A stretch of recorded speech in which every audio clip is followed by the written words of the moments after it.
Ya se irán sumando más adelante, si es que hay alguno más que continúe. Bien.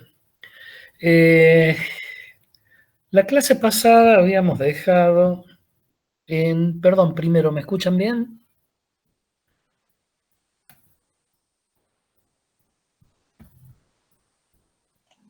Sí, ingeniero, se escucha bien.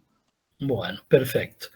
Entonces vamos a continuar un poquito de lo de la clase de teoría que les había dicho y que les había subido un documento de la teoría y las restricciones para que lo vayan viendo. Entonces vamos a ir viendo un Power justamente para continuar con la clase, porque la teoría de las restricciones tiene mucho que ver con la parte de de la planificación de los recursos de la organización. Entonces realmente es importante ver justamente esto que tenemos en pantalla. Bien, ¿qué es lo que tenemos? Para recordarles solamente, cuando hacíamos la planificación de los recursos, vamos más atrás, teníamos básicamente como sistemas de planificación y control, teníamos tres sistemas. El MRP, que ya lo vimos, que es en definitiva el planeamiento de materiales, básicamente. Los sistemas esbeltos, que es el sistema Toyota, por decirlo de alguna manera, donde se van a aplicar todas las herramientas tipo Kanban, HIT, todo lo demás. Y la DBR, que en realidad es justamente los sistemas de planificación y control para aquellos sistemas que tengan específicamente cuellos de botella o limitaciones el flujo de la manufactura por alguna restricción. Ahora, esta restricción podía ser o no limitante para alcanzar la demanda. Si es limitante para poder alcanzar la demanda, o sea, los pedidos de venta, se llama cuello de botella. Si no, es simplemente una restricción en el flujo.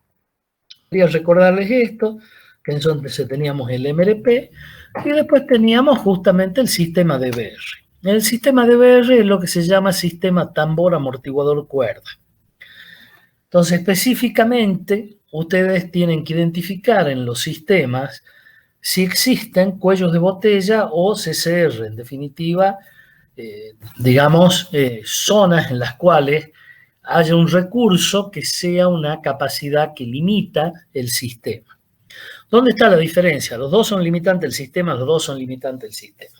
Nada más que el cuello de botella tiene una producción menor al de la demanda del mercado y el CCR tiene una demanda mayor que la de mercado, pero me impone limitaciones cuando yo tengo que, por ejemplo, recuperar producción. O sea, es mi cuello limitante. Entonces, en el sistema básicamente de BR, que es el tambor, el amortiguador y la cuerda, todo se utiliza para planificar en función de o el cuello de botella o el recurso de capacidad restringida. Entonces, lo que ustedes tienen es eso básicamente. Entonces, definen ahí el tambor, que es en definitiva el que marca la tasa de producción de toda la planta y se vincula con la demanda del mercado. Pero es en definitiva el cuello de botella, o sea, yo no puedo fabricar más que lo del cuello de botella, si no tengo acumulación de stock.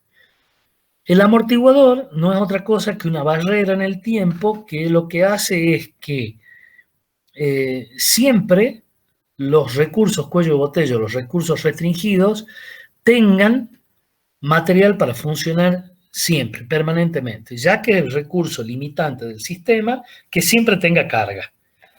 Y la cuerda básicamente es la vinculación que existe, es el flujo de información básicamente, que ayuda a controlar el rendimiento de la planta. El sistema es sencillo, o sea, como ustedes ven, tienen un programa de producción, un proceso sin restricción, que alimenta un determinado inventario y después tiene un proceso con restricción. La función de ese inventario que ustedes tienen ahí, de ese inventario, este inventario, justamente actuar de amortiguador, es conseguir que este proceso que tiene una restricción siempre trabaje al 100%.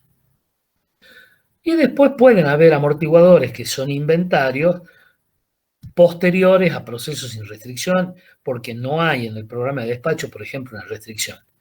Entonces, en esto lo que uno tiene que tener en cuenta es que esto funciona específicamente con la teoría de las restricciones. Bueno, los sistemas de Felton no nos interesan, ya los hemos visto. Vamos a la teoría de las restricciones. Lo primero que tienen que tener en cuenta de la teoría de las restricciones, antes que nada, que es una filosofía administrativa. Y esto es fundamental, ¿por qué? Porque en la filosofía administrativa ustedes, sus principios, en los que está basado los principios, ustedes los pueden aplicar a cualquier sistema. No así las metodologías. Las metodologías son metodologías muy particulares que requieren todo una suerte de construcción de los procesos, la existencia de los cuellos de botella, y todos métodos para poder desarrollar, analizar un cuello de botella y maximizarlo. Pero una cosa son los métodos y otra cosa es la filosofía administrativa. La filosofía de Wolbert, ¿en qué se basa? Se basa simplemente en una sola cuestión, en ser lo más eficiente posible para ganar dinero. O sea, lo primero que se piensa a partir del Wolbert es una empresa es una organización con fines de lucro. A partir de eso, lo que a mí me interesa es ganar dinero. Todo el enfoque está basado en ganar dinero. Desde el punto de vista de la aplicación de esa metodología, es esta filosofía orientada en este sentido, se enfoca directamente en los flujos de producción.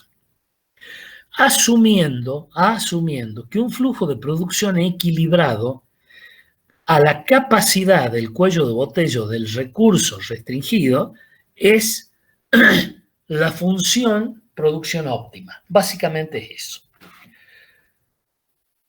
O sea, acá lo único que introduce Wolbert es que es la maximización del uso del cuello de botella y un flujo completo para todos los procesos, la línea de proceso, que estén en línea, equilibrados los flujos con justamente la restricción.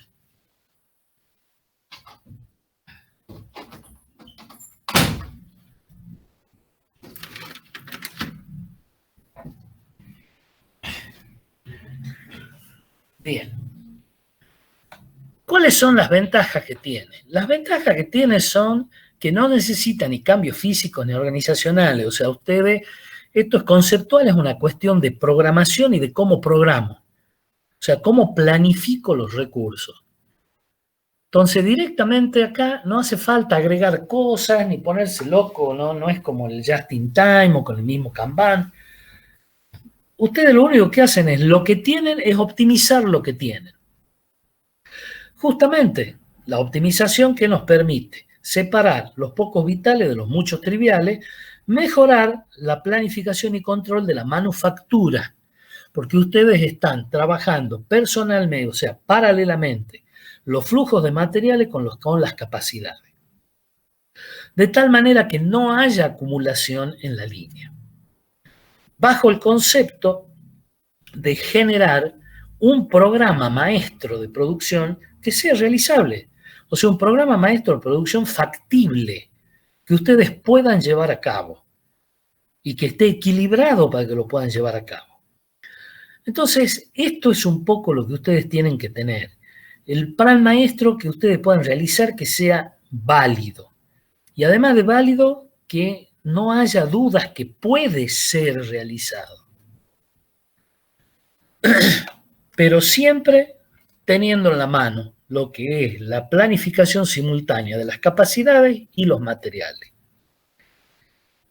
Cuando ustedes tienen en cuenta que si un sistema no tiene cuellos de botella, o sea que ustedes satisfacen la demanda holgadamente y no tienen ningún tipo de cuello de botella, la metodología del OPT trabaja con la misma lógica que el MRP, porque no tienen limitaciones de capacidad. Al no tener limitaciones de capacidad, directamente trabajan con la que es la lógica de la planificación de materiales, de los recursos. Pero la optimización, con la lógica del MRP, recuerden que tiende a disminuir los tamaños de los lotes. O sea, los lotes de proceso tienden a ser los lotes de proceso cada vez más pequeños, con los tiempos de puesta en marcha, de puesta a punto y todo lo demás, cada vez más cortitos, cada vez con menos pesado. Entonces ahí lo que hace es ir tendiendo a cero todos los recursos. Cuando hace eso, en algún momento llegamos a algo que es un cuello de botella por el camino inverso. Pero ustedes recuerden que cuando ustedes tienen, o sea, hacen los lotes de proceso y los lotes de transferencia chiquitos, bajan los tiempos de preparación y aumentan la velocidad de los materiales de cambio para la fabricación, ustedes van directamente apuntan a inventario cero, que es el corazón de esto. O sea, el corazón de la teoría de las restricciones es inventario cero. Fíjense que en eso parece hasta poco lógico cuando ustedes trabajan el DBR. Miremos atrás y ustedes tienen un amortiguador, un inventario que está antes de un proceso con restricción. ¿Por qué? Decimos que este es el método a aplicar y por el otro lado estamos diciendo que tenemos que tender a los inventarios en cero. Por eso se habla de equilibrar el flujo de producción. Si ustedes equilibran el flujo de producción, entre el proceso sin restricción y el proceso con restricción, debería no haber inventario si el proceso está equilibrado. Si el proceso está equilibrado, ese amortiguador no tiene que andar, anda directo. ¿A qué me protege el amortiguador en un sistema de BR? Que algún proceso anterior sin restricción tenga algún problema. Pero desde el punto de vista de equilibrar la producción, yo no debería tener inventario. Bien, entonces acá es cuando se trabaja, se trata en definitiva de transformar esto en una ventaja comparativa. Y acá donde la teoría de las restricciones, la filosofía de la teoría de las restricciones nos pone frente a tres parámetros, que no hacen otra cosa que medirnos el grado de acercamiento a la meta de la empresa.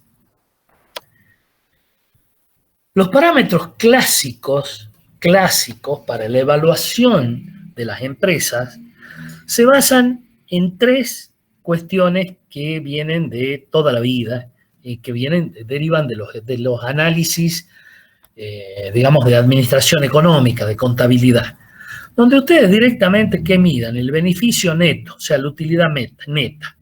Beneficio neto es la plata que a ustedes les queda fuera del sistema una vez que rescataron los costos y todo lo demás. La rentabilidad o retorno sobre la inversión, el ROI, que es el retorno sobre la inversión. O sea, si yo invertí 10 pesos, ¿cuánta plata de esos 10 pesos recupero por periodo de operación? Y por último, la liquidez. ¿Por qué la liquidez? Y sí, la liquidez, porque la liquidez mata a las empresas. O sea, tengo billetera, no tengo billetera para hacer frente a mis obligaciones. Esos son los parámetros clásicos.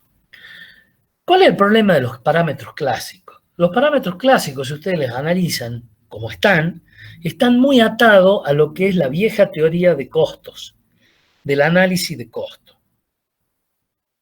Directamente al análisis de costos.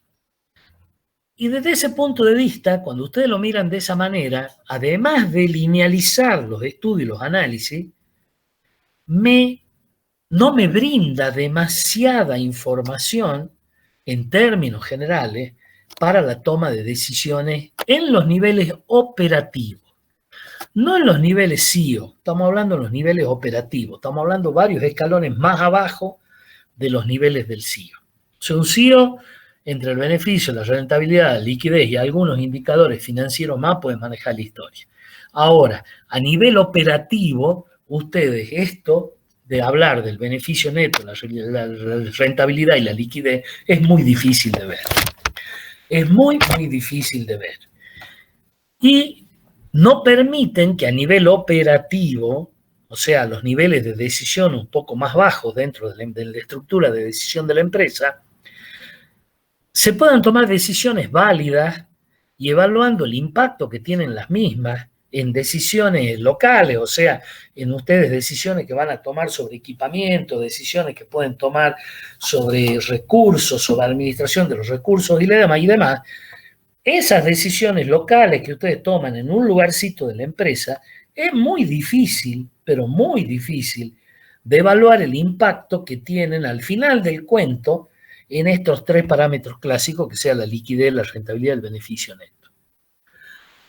Frente a esto, Wohlrath lo que propone, y acá donde está la filosofía, donde hace el cambio, porque esto sí permite decisiones a nivel operativo, porque es lo que uno como operativo funciona, trabaja, como gerente de operaciones uno maneja esto, son los ingresos netos, que en definitiva es todo el dinero que ustedes generan a través de las ventas, en otras palabras, el dinero que entra dentro del sistema. O sea, esa es la plata que ustedes le entran al sistema. Por el otro lado, los inventarios, porque los inventarios, ¿qué son? El inventario es un dinero, lo que ya dijimos, es detenido dentro del sistema. Entonces, el inventario es un conjunto de dinero inmóvil que está dentro de mi sistema.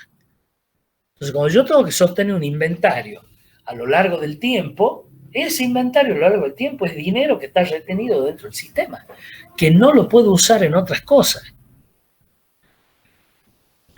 Y por el otro lado están los gastos de operación, que es todo el dinero que el sistema gasta para convertir el inventario en productos finales, en productos de venta. Cuando uno mira de esto, fíjense que acá hay una concepción diferente. Cuando ustedes dicen ingreso neto, todo lo que venden, es muy fácil de introducir el ingreso neto en un paralelo con lo que ustedes fabrican. Los inventarios en una fábrica, en una planta, en una operación normal, ustedes controlan el inventario, forma parte de sus obligaciones. Y las decisiones que ustedes toman sobre el inventario también. Y los gastos de operación son nuestro métier de todos los días. O sea, son tres parámetros muy fáciles de evaluar en decisiones operativas locales. O sea, cuando decimos esto, ¿qué queremos decir? Ustedes tienen una empresa, qué sé yo, como Arcor, por ejemplo. Ahora, el tipo que está en la fábrica de caramelos administrando la línea no tiene idea, básicamente, de cuál es la liquidez de la empresa, cómo está la rentabilidad sobre la inversión. Los beneficios netos los puede llegar a pispear un poquito, aunque no lo tiene demasiado claro. En cambio, los ingresos netos son muy fáciles de seguir, porque en definitiva tienen una relación directa con lo que uno fabrica. Si yo fabrico 1000 unidades, los ingresos de venta son tantas unidades por tanta plata. El inventario es lo que yo tengo dando vuelta a la vuelta mía cuando tomo decisiones dentro de una operación. Si tengo tantas bolsitas, si tengo tantos kilos de azúcar, si estamos hablando de Arcor, si tengo tanto de embalaje, tengo tanta plata en esto, tanto en aquello, tanto de aquello. Todo eso que ustedes tienen, en definitiva, son elementos que van a utilizar en los productos que ustedes quieren vender. Pero de la misma manera, es el dinero que yo retengo dentro del sistema. Y tengo que ser muy cuidadoso con eso. Porque ¿qué nos dice la tentación pagada? Aumentemos los inventarios hasta el universo. Y vivimos tranquilos. Pero no vivimos tranquilos, ¿eh? O sea, tenemos todo un grave problema de que estamos reteniendo recursos de la empresa que pueden ser usados significativamente mejor en otro lugar.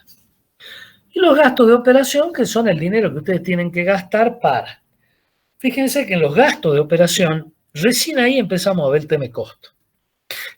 Y la prioridad de la aplicación y la importancia de la aplicación para Wohlrath de estos parámetros, que son los parámetros inherentes a la filosofía, y esto grábenselo porque es la filosofía, y eso sí puede ser aplicado en todo, es primero, el más importante, el ingreso neto. Ustedes tienen que hacer todo lo posible para facturar cada vez más, o sea, vendan más. Por el otro lado, el inventario, en segundo lugar. Si el inventario es dinero retenido en el sistema, ¿qué significa? Que yo tengo que bajar esas cantidades al mínimo compatible que me garantice el primer punto. O sea, yo no necesito nada más que el inventario que necesito para tener los ingresos netos maximizados. No necesito más, eso es todo lo que necesito. Cualquier exceso con respecto a eso está mal. Entonces, toda medida que ustedes tengan para eficientizar el sistema y disminuir el inventario está alineada con la filosofía de Wohlrab. Por el otro lado, tenemos los gastos de operación. Y bueno, si ustedes no pagan la luz, no pagan la mano de obra, no pagan los materiales, no pagan los insumos, ¿no? Y bueno, no van a poder producir. Entonces, Wohlrab lo pone en tercer lugar, ¿por qué? Porque los gastos de operación deben ser los necesarios para garantizar las ventas que queremos tener. Y esto, en la teoría de los costos, es marginal.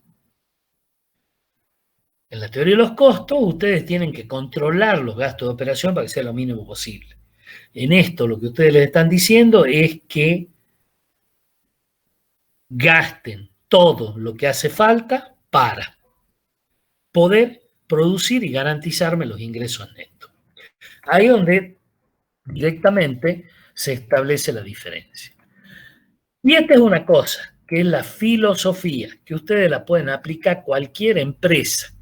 Si quieren un caso como la Raviola, si yo hago lo que haga para aumentar las ventas, estoy de acuerdo con la teoría de Wohlrab. O sea, que si yo inauguro 3 bocas de expendio más en 3 locales distintos de Jujuy y después me cruzo para San Pedro y después me voy para el Carmen o para Perico para vender más, eso está de acuerdo a la filosofía de Wohlrab.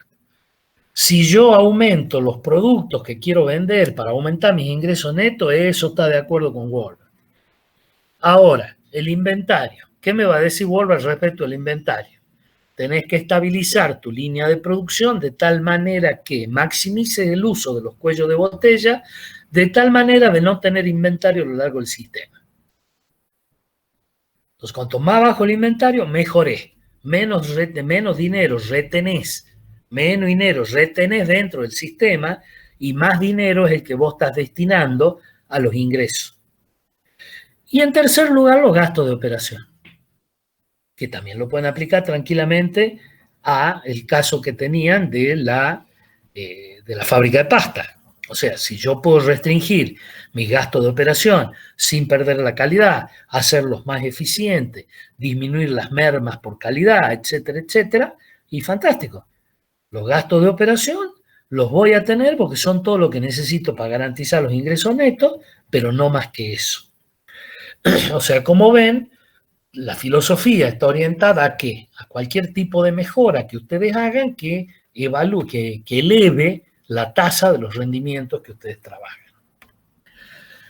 Por otro lado, la teoría de las restricciones, esto es aparte, si bien nacen del mismo núcleo, ya acá tenemos que reconocer que es otra cosa, son las metodologías de aplicación, son las reglas de explotación. Entonces acá donde ustedes ya van a trabajar con lo que es el cuello de botella.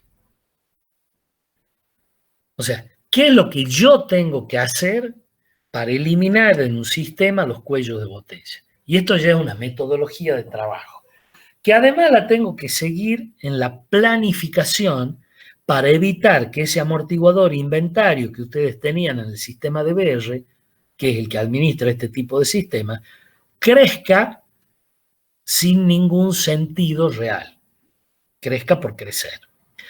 Entonces, las reglas de explotación en este sentido van orientadas ¿a qué? A maximizar el uso de los cuellos de botella o de los recursos con capacidad restringida, maximizarlos directamente y, por otro lado, linealizar la producción.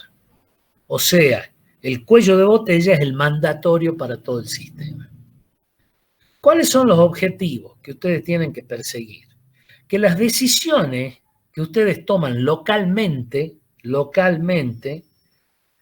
tienen que estar acordes con justamente esta linealización de la operación. Entonces, todo lo que ustedes localmente hagan tiene que estar de acuerdo a la limitación del sistema. O sea, no tiene ningún sentido que yo mejore, por ejemplo, la velocidad de amasado en la línea de fabricación de pastas si la raviolera que viene después es más lenta. Entonces, ¿para qué voy a meter recursos en mejorar, hacer más eficiente, trabajar en menos tiempo, etcétera, en la formación de la masa, cuando la que forma ravioles tiene una velocidad limitada? Entonces, esa velocidad de la raviolera, que es en continuo, es la que me tiene que regir todo el sistema. Entonces, en esto uno tiene que ser muy preciso y separar cuáles son las reglas de explotación, los pasos que uno tiene que seguir con respecto a la filosofía del sistema. Vuelvo a insistir, la filosofía se puede aplicar en cualquier empresa. La teoría de las restricciones como método, no. Así que tengan cuidado con esto. Bien, ¿cuál es el primer paso de las reglas de explotación? Obviamente tienen que identificar las restricciones del sistema. O sea, esto es obvio. Yo tengo que saber dónde el sistema tiene las limitaciones. ¿Qué son las limitaciones? Y son los recursos que tienen menor disponibilidad y que realmente limitan el rendimiento de todo el sistema. Esto es típico en líneas de manufactura. O sea, supónganse que ustedes tienen una línea de estampado en frío de chapa, que a su vez, una vez que ustedes tienen un sistema de corte que lo corta a medida, van al sistema de estampado por golpe, por presión, después de eso van a la eliminación de las rebabas y después de eso van a una línea de pintura de anodizado.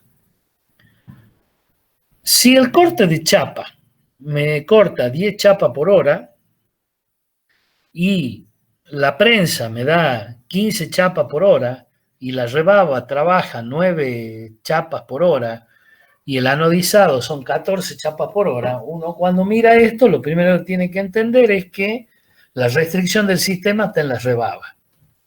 Entonces, todo el sistema tiene que trabajar al ritmo de la rebaba. Y ahí tiene que entrar, obviamente, el estudio del amortiguador tambor. Pero el que me fije el ritmo de producción son las rebabas. Como es el que menos capacidad tiene, es el que yo tengo que garantizar que funcione permanentemente. No puede parar nunca. Cualquiera de los otros pueden compensar las velocidades si llega a haber una parada, lo que sea. Entonces, el primer punto que ustedes tienen que hacer, tienen que saber cuál es la restricción del sistema. Una vez que ustedes identificaron, el segundo paso es decir, ¿cómo hago para obtener el máximo rendimiento justamente del cuello de botella, de la restricción? En la máxima capacidad. ¿Qué puede suceder? Que mi sistema de rebaba sea un sistema obsoleto. O puede ser que sea un sistema que por N razones no tenga la capacidad necesaria para. ¿Y esta capacidad de dónde deviene? Y deviene de metodología, depende de la mano de obra, de la capacitación, depende de una serie de cosas. Entonces, ¿qué es lo que ustedes tienen que hacer? Primero, decir, yo tengo que poner esa situación al máximo rendimiento. Implica estudiar la restricción, porque esa restricción puede significar muchas cosas y tengo que ver cómo hago para resolverlas. El paso 3 que ustedes tienen es subordinar todas las decisiones que adopten al paso anterior, o sea, a la limitación. Cuando ustedes programan la producción, no tiene sentido programar la producción en función de el corte de la chapa, en el ejemplo que les di, o en función del embutido de la chapa, si eso tienen altas capacidades de producción respecto de la limitación. Entonces, lo que yo tengo que hacer es programar la limitación. Y a partir de ahí, programo toda la planta con esa limitación, garantizando que esa limitación esté siempre trabajando al máximo. ¿Cuál es el paso 4? El paso 4 es elevar la limitación. Si usted ataca, adecuaron toda la programación ahí. Bueno, ahora se sientan y estudian. Y dicen, a ver, ¿por qué rebabar es tan lento? Bueno, descubrimos que la ergonometría de la tarea o la distribución de la tarea o cuestiones sencillas o los procedimientos o las distancias que cubren o lo que fuera, hay operaciones que no agregan valor, que podrían ser eliminadas sin ningún tipo de problema. Bueno, fantástico. Y eso me aumentaría la capacidad del cuello de botella. Entonces se te eleva la limitación. ¿Eso qué significa? Que la rebaba, como estaba mal organizada, no usaban bien los equipos, la gente no era capacitada, etcétera, resuelto esos problemas, resulta que podemos rebabar 14 piezas por hora, o sea, la misma cantidad que de la forja. Ah, fantástico, ya no tengo limitaciones. No, sí las tengo, porque recuerden que el corte de chapa eran 11 chapas por hora. Entonces ahora mi limitación son las 11 chapas por hora. Y todo el sistema lo tengo que nivelar a 11 chapas por hora. Porque ahora ya la rebaba me da 14 o 15. La forja me da 14 o 15, el de 11 es mi problema. Entonces volvemos a focalizarnos ahí. Eso es lo que nos dice el paso 5. O sea, si en los pasos anteriores ustedes han roto una limitación, porque han podido fracturarla, bueno, ¿qué es lo que tenemos? Y tenemos la posibilidad de que aparezca una nueva limitación en el sistema. Si aparece una nueva limitación en el sistema, le doy el mismo tratamiento anterior. O sea, vuelvo, ya la reconocí, una vez que la tengo reconocida, decido cómo voy a explotarla ahí, la otra subordino todas las decisiones de la programación y el planeamiento a esa limitación y me pongo a estudiar cómo levanto la limitación. Entonces vamos, miramos y resulta que sí, que también, que en realidad los procedimientos no se están llevando a cabo como corresponde, se ponen a hacer de una manera diferente. Bingo. Recuerden que no estamos hablando de cosas mayores, sino cosas que hacen al ordenamiento de los procesos y demás. Si hay reinversiones de otra naturaleza, lo que ustedes están haciendo es una reingeniería y no están aplicando la teoría de las restricciones. Y esto ténganlo en cuenta porque es común que uno cometa ese error de decir, mis restricción es que tengo una sola máquina para rebabar, entonces compramos otra máquina de rebabar y ya está. Eso es un proyecto, eso no es teoría de las limitaciones. Tengan en cuenta esto. Entonces, lo que podemos hacer de nuevo, ¿cuál es? Sí, volvemos al paso anterior. O sea, como fijan, como se dan cuenta, esto no es otra cosa que un sistema de bucle cerrado en el cual sistemáticamente voy atacando las limitaciones para irlas eliminándolas.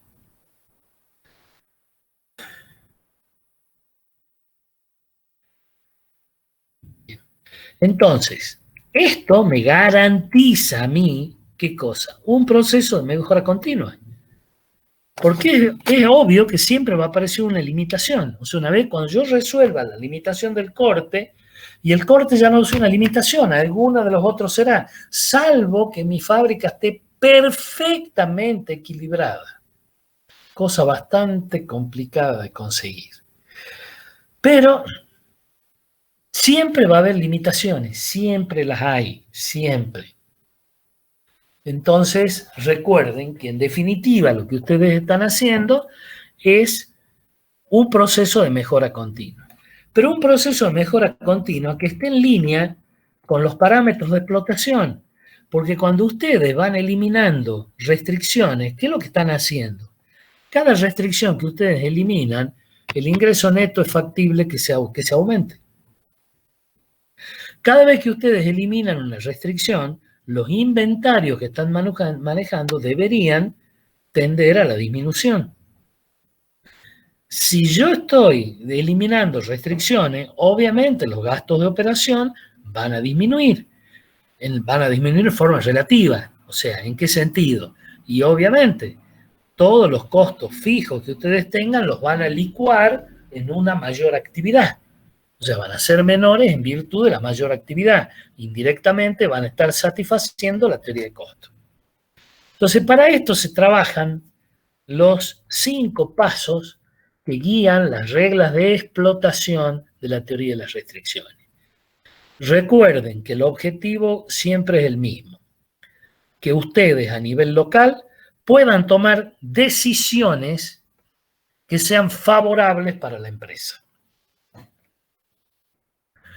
Bien, acá tenemos ya las reglas de la OPT, que en definitiva lo que nos habla también, si bien esto se relaciona con la teoría de las restricciones, es donde la teoría de las restricciones con la OPT andan de la mano. Y aquí donde aparecen las reglas. Fíjense la primera regla, porque la primera regla es como que patea toda lógica, porque siempre hablamos de la demanda, la demanda, la demanda, la demanda, la demanda, la demanda, la demanda, la demanda, la demanda, la demanda, y cómo hacemos para aumentar la demanda. ¿Cómo hacemos para satisfacer la demanda? ¿Cómo hacemos? Y siempre estamos centrados en términos de la demanda, siempre. Ahora, cuando ustedes tienen una fábrica y tienen una manufactura, recuerden que no hay más verdad que la realidad. Lo que hay es lo que hay, no lo que uno quiere que exista. Entonces, acá ya son reglas prácticas, son reglas operativas que los llevan a ¿qué? A optimizar lo que tienen. Entonces, la primera regla que les dice, ustedes tienen que equilibrar la capacidad de producción con el flujo de producción, no con la demanda del mercado. O sea que si yo tengo un cuello de botella, en definitiva, ese cuello de botella es el que fija la capacidad de producción de toda la línea. O sea, vuelvo a insistir, ustedes equilibran la capacidad de producción con el flujo de producción. O sea, esta es una mirada netamente operativa en el cual ustedes tratan de que el proceso de manufactura tenga la función producción óptima, básicamente. La regla 2, ¿qué les dice? La utilización de un recurso que no es un cuello de botella no está determinada por su propia capacidad, sino por alguna otra limitación del sistema. Los recursos cuello de botella son los que determinan la facturación y cuando se agrega, se trabaja por encima de la capacidad, lo único que se consigue es aumentar y no los ingresos netos. ¿Qué les quiere decir con esto? Es bastante sencillo. ¿Qué sentido tiene que yo mejore, aplique recursos, inversiones, gente, ideas, trabajo para mejorar la etapa del embutido de chapa que les decía recién, si el perfilado de las chapas es mi cuello de botella? ¿Qué es lo único que conseguir? Y si yo trabajo a nivel del embutido, diré, oh, fantástico, soy un genio. Mi planta ahora, en vez de producir 14, produce 18. Ahora, en la puerta de la planta, antes se acumulaban 3, ahora se acumulan 8. ¿Por qué? Porque lamentablemente el rebabado trabaja a una capacidad de 11.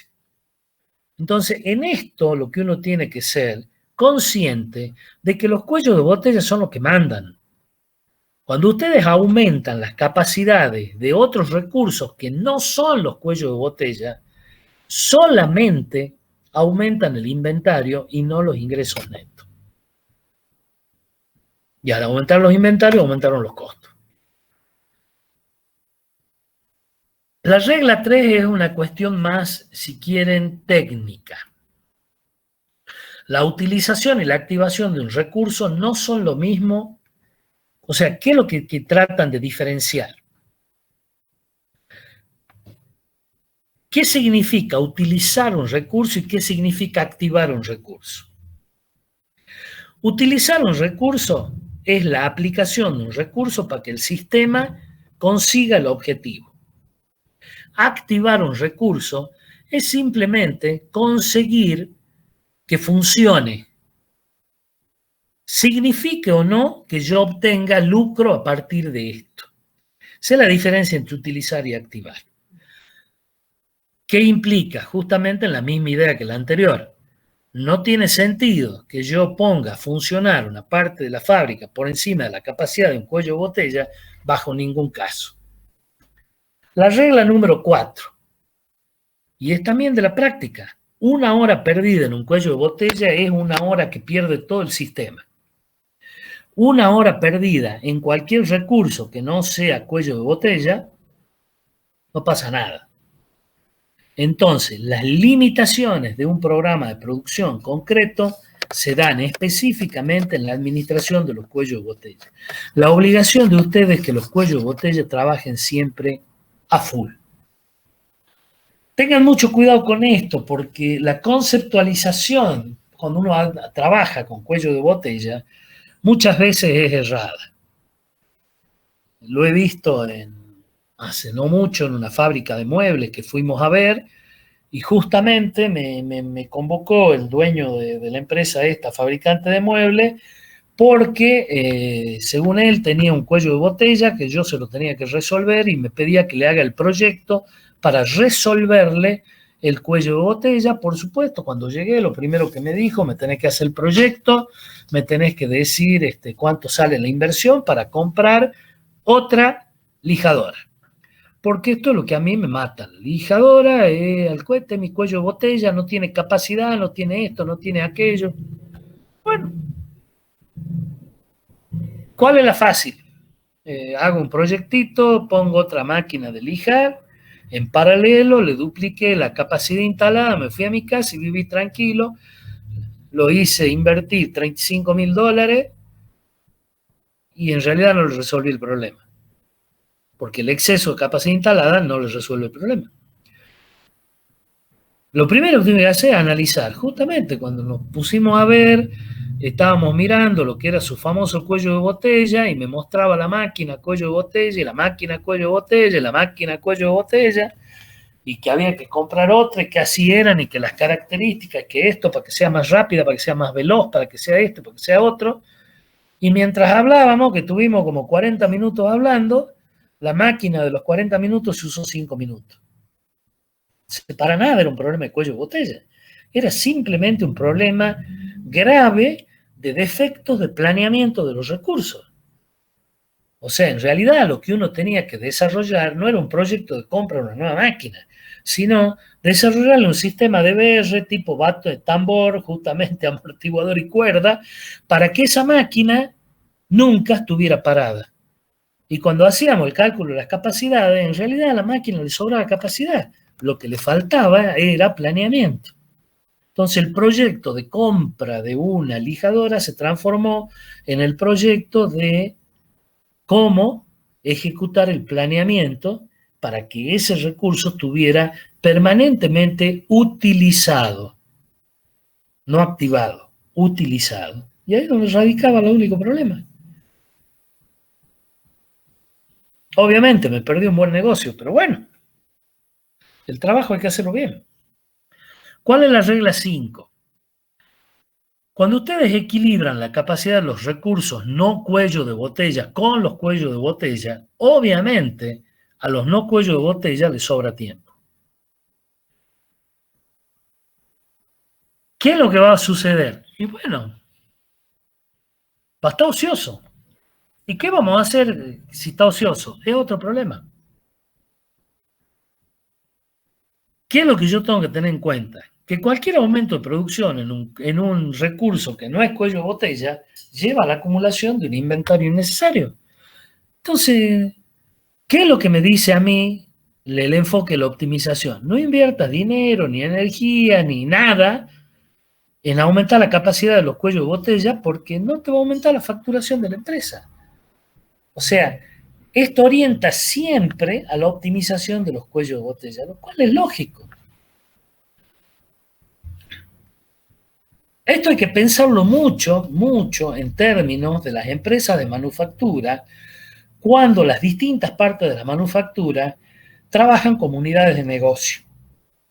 Entonces, cuando trabajan como unidades de negocio divorciadas una de la otra, con objetivos particulares una de la otra, este tipo de cuestiones suelen suceder. Entonces tengo una unidad de negocio que trabaja fantástico, pero la siguiente unidad de negocio es un cuello de botella y no me sirve de nada lo fantástica que sea esta. Y esto es lo que tienen que tener en cuenta. O sea, tienen que mirar la empresa como un todo, administrada desde los cuellos de botella. Entonces, esto es lo que siempre hay que tener en la cabeza. Fíjense la regla número 6. Cuando ustedes miran estas reglas son, si quieren, hasta redundantes. Los cuellos de botella rigen el inventario y la facturación. Está bien, así tiene que ser. ¿Por qué? Porque yo tengo que garantizar el inventario, vuelvan a la DBR, mínimo necesario para que el cuello de botella labure siempre. O sea, para que esté siempre a su máxima capacidad.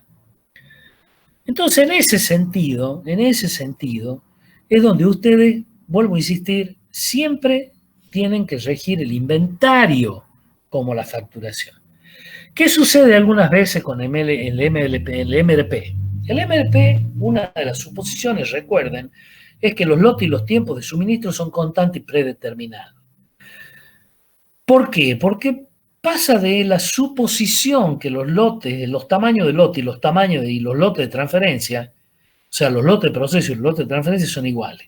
Y no es así. Y el MRP muchas veces comete este tipo de deslices. Además, donde los lotes, los tiempos de suministro son constantes, toda una serie de cuestiones.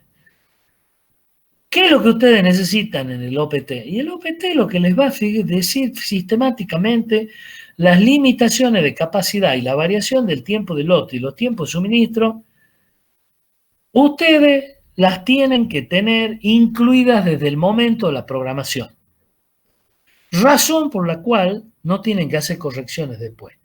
Cosas que en el MRP no muchas veces sucede. Por eso se desarrolló el MRP2, que resuelve en parte esta problemática.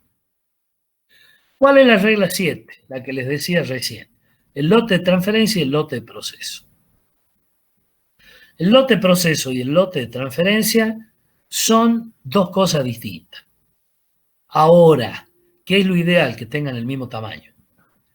O sea, que el flujo de proceso esté tan bien optimizado y alineado que los lotes de transferencia y los lotes de proceso sean lo mismo. Recuerden que el lote de proceso es el lote que ustedes tienen como lote óptimo en una máquina entre dos preparaciones.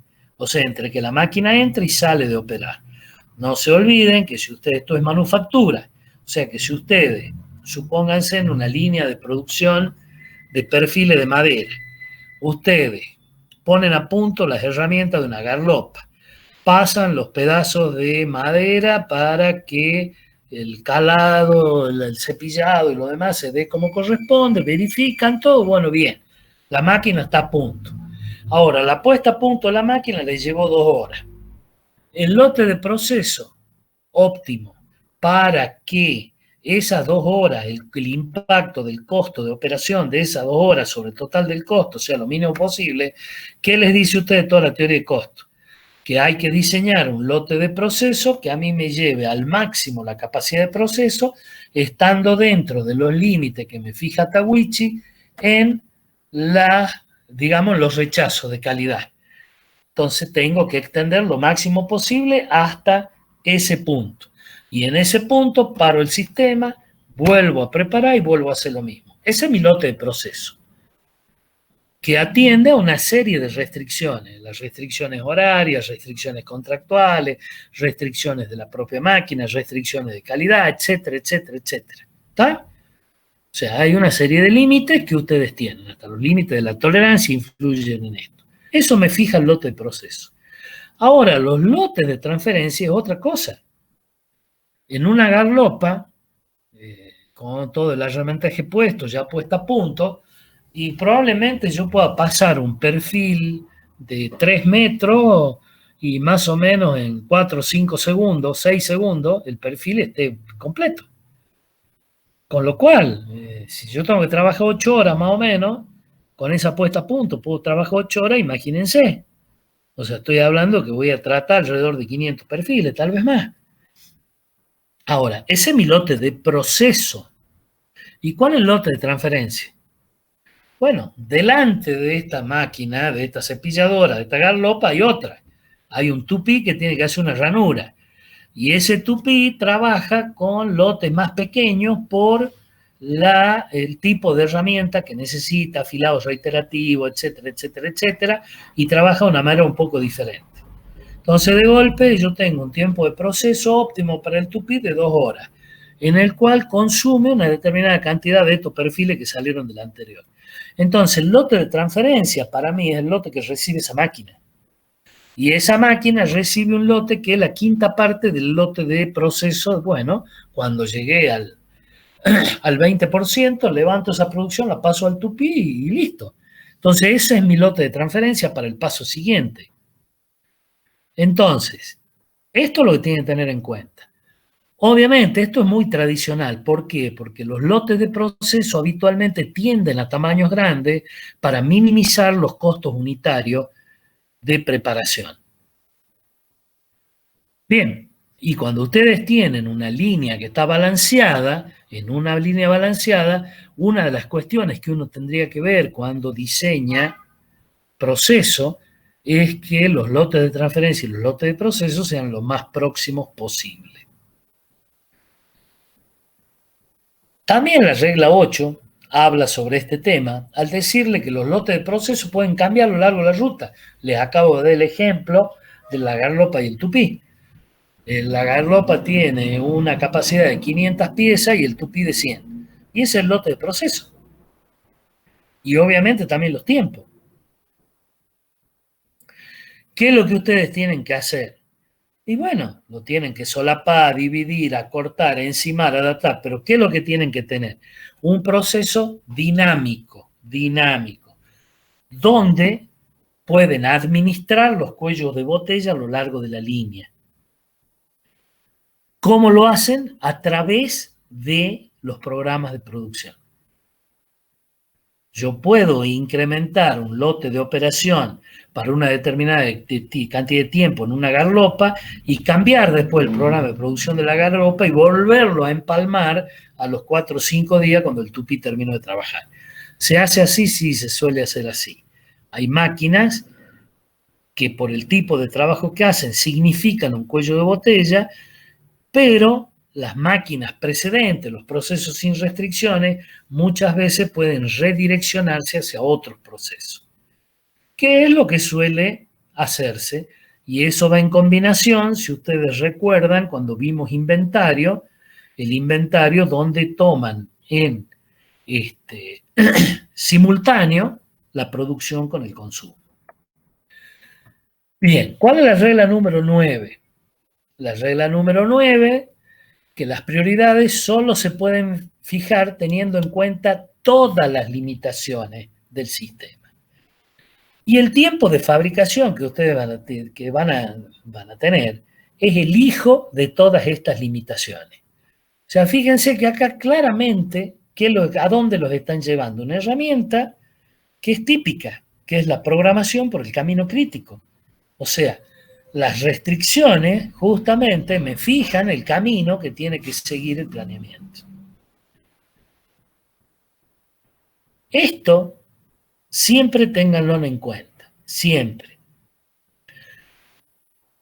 Y recuerden, la focalización de ustedes son los cuellos de botella, ninguna otra. Y también recuerden que la teoría de las restricciones lo que los habilita es a que las decisiones que ustedes tomen en cada proceso unitario que tengan a lo largo de una línea de producción, tiene que ser atendido positivamente desde el punto de vista de las restricciones del sistema. Si ustedes no respetan las restricciones del sistema, vamos derechito a un tremendo aumento de costo. Bueno, hasta acá fue la teoría de las restricciones.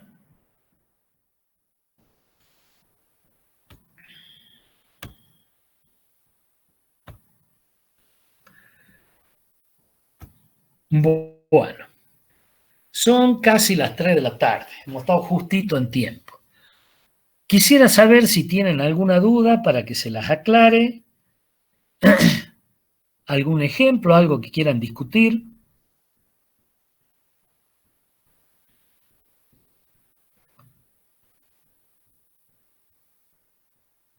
Profe, Sí, tengo señorita. una consulta ahí cuando habla de las ventajas que puede llegar a tener la aplicación. Habla de buffers de tiempos como una ventaja comparativa. ¿A eso se refiere con estos tiempos ociosos que puede llegar a tener los recursos que no son limitados? ¿Como una ventaja comparativa de esos tiempos ociosos? No, no, no, no, no, no, no, no, no. O sea, lo que hace el sistema como tal, Ori, es mostrarte dónde el sistema está limitado. A partir de lo cual, te da la posibilidad de modificar los análisis que estés haciendo. Esto es un poco lo que uno tiene que mirar. Un sistema como la teoría de las restricciones, que cuando se basa en la OPT, lo que a vos te focaliza es cuál es el eje de lo importante. Acuérdate que el OPT siempre te habla de los pocos vitales y los muchos triviales. Entonces, focalizarte dónde están los pocos vitales. Los pocos vitales en un proceso de manufactura es tratar de conseguir la función de producción óptima, que se obtiene a partir de que, si el sistema tiene cuello de botella, controlar el flujo del sistema a los cuellos de botella.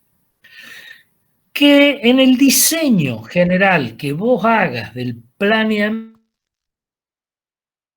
de tambor, cuerda y demás, o algún otro tipo de sistema, programación por el camino crítico, el que vos quieras, lo que hace es visibilizarlo, o sea, dejarlo de manifiesto.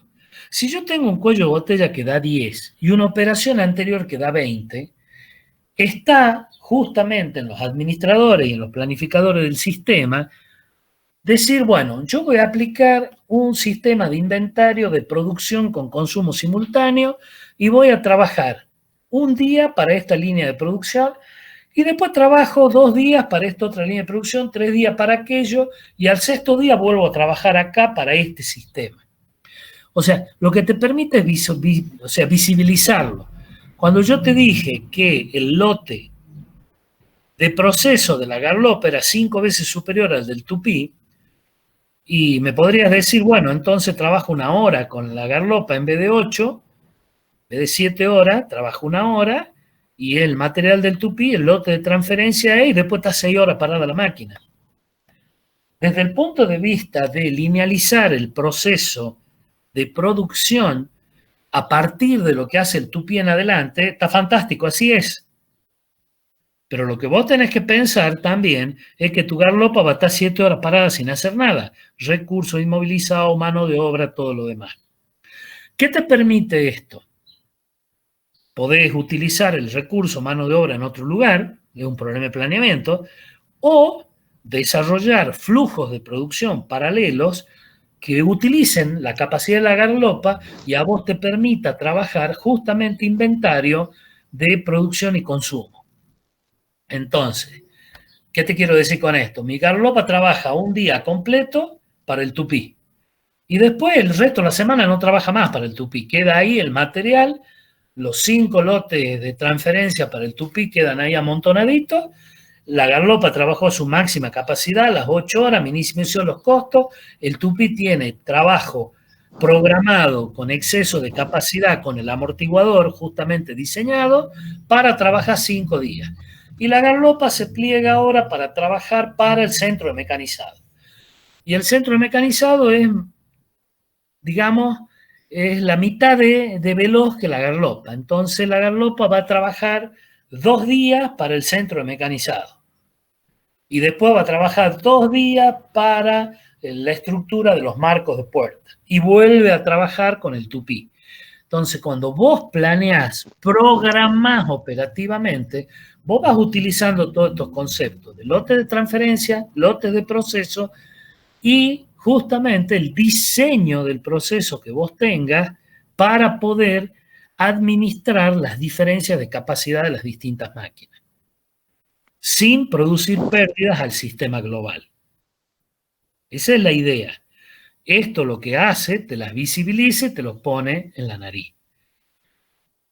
Está desarrollado específicamente, no cuando vos tenés máquinas sueltas, como el ejemplo que te acabo de dar, sino cuando vos tenés una línea. Por ejemplo, vos tenés una línea en la cual entras, una línea de fabricación de jugo de naranja. Entonces entran las naranjas a una plataforma de descarga, se descarga el camión se lava la fruta, va al sistema de clasificación, se clasifica, de ahí sale la fruta, se le extrae el jugo, el ollejo y todo lo demás van al lavado de pulpa y demás, a la parte de pulpa, las cáscaras va al lavado de cáscara para posterior secado, y todas las líneas se van abriendo, pero vos trabajás en continuo. En continuo están entrando camiones que están descargando en una gran piletón de agua que a su vez se va desplazando, se va clasificando, tenés una cinta transportadora que en continuo te va tirando, de ahí va las extractoras de jugo y así sucesivamente, y tenés la centrífuga. Cuando vos analizás esas líneas, líneas continuas, la teoría de las restricciones tiene otro enfoque distinto al que te acabo de dar. ¿Por qué? Porque yo tengo una línea completa. Entonces, ¿cuál es tu limitación? Bueno, mi limitación es que la centrífuga da 15.000 litros hora en la condición que trabaja hoy. Bueno, veamos. Si mejoramos el ingreso de la pulpa, el egreso de la pulpa, el lavado de la pulpa y todo lo demás, la exprimimos un poquito y le podés sacar 18.000 litros hora. Bueno, fantástico.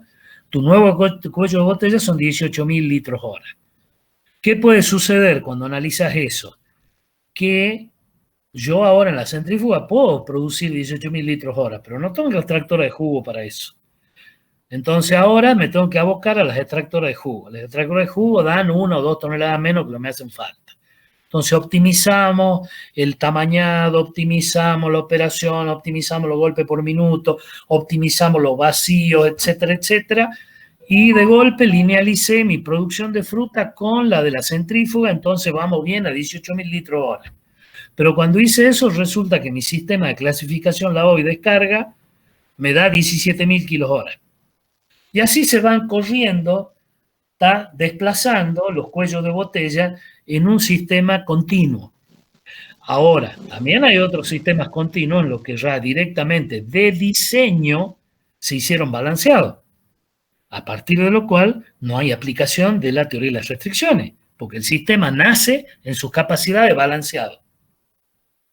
Entonces, esto es lo que uno tiene que mirar. ¿Para dónde me permite activar una programación de los recursos ya en el corto plazo mucho más eficiente a los efectos de poder maximizar la utilización de los mismos? Bien.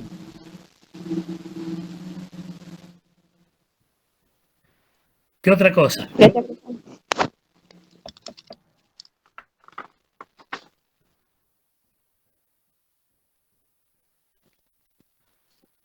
¿Alguna otra duda?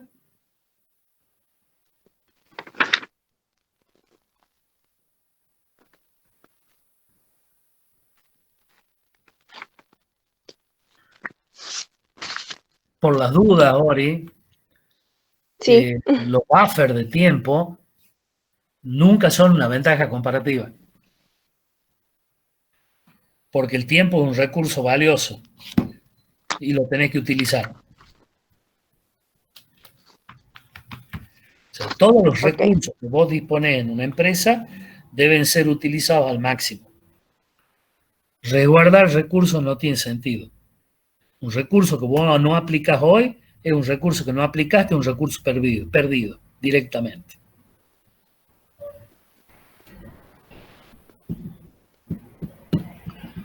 Bueno, ¿algo más?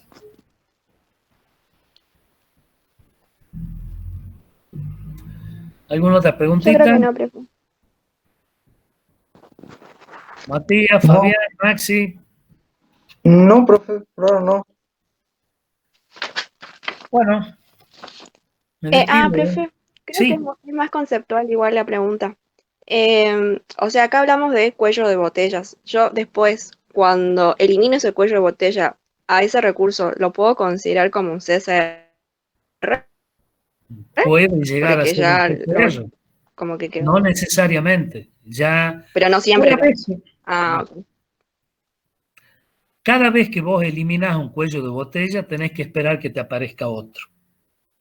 Y no necesariamente va a ser un CSR, un cuello de botella superado se va a transformar en un CSR. Puede ser que tu trabajo sea tan bueno que no sea un CSR para el sistema, que el CSR sea otra parte del sistema. Ya depende del balance de línea. Ok. Vos sacás de cuello de Ok. botella. ¿A dónde lo llevas? Depende de qué, de la capacidad. O sea, no me podés garantizar de antes que va a ser CSR o no va a ser CSR. Puede serlo como puede no serlo. Es más, puede ser que vos tomes un cuello de botella, lo optimices, lo maximices, le mejores la producción a tu cuello de botella en un 30% y sigue siendo cuello de botella. No necesariamente lo va a eliminar. Lo que te pide a vos la teoría es que lo maximices. Si en ese proceso de maximización lo eliminás, bueno, ahí pueden suceder varias otras cosas. Puede suceder que pase a ser CCR, porque esto solamente se referencia en función de la demanda, o puede ser que ya ni siquiera sea CCR y haya otro cuello de botella o otro CCR más importante, o sea, que este que hemos liberado, por decirlo de alguna manera. ¿Alguna otra cosita?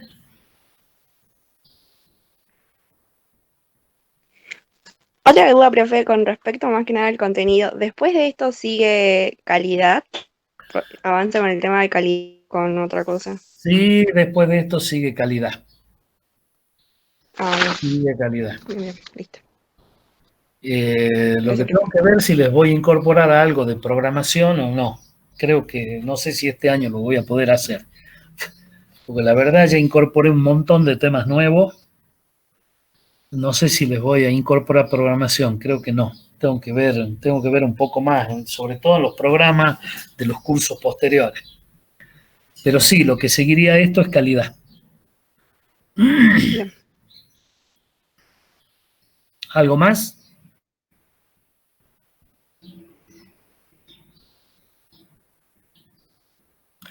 Bueno, niños, me despido de ustedes entonces y voy prendiendo para el próximo grupo. Muchas gracias. Hasta luego. Gracias, ingeniero. Hasta luego. Chao, profe, Hasta luego, gracias. profe.